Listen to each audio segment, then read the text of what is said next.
બનાવે છે, ઢોસા બનાવે છે, કામ બહુ સારું છે. બોલો ભાઈ.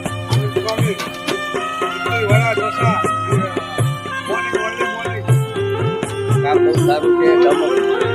રોજે રોજ મળે, સવારમાં પોરમાં હોય છે, એને ખાવા હોય છે. ટાવરની સામે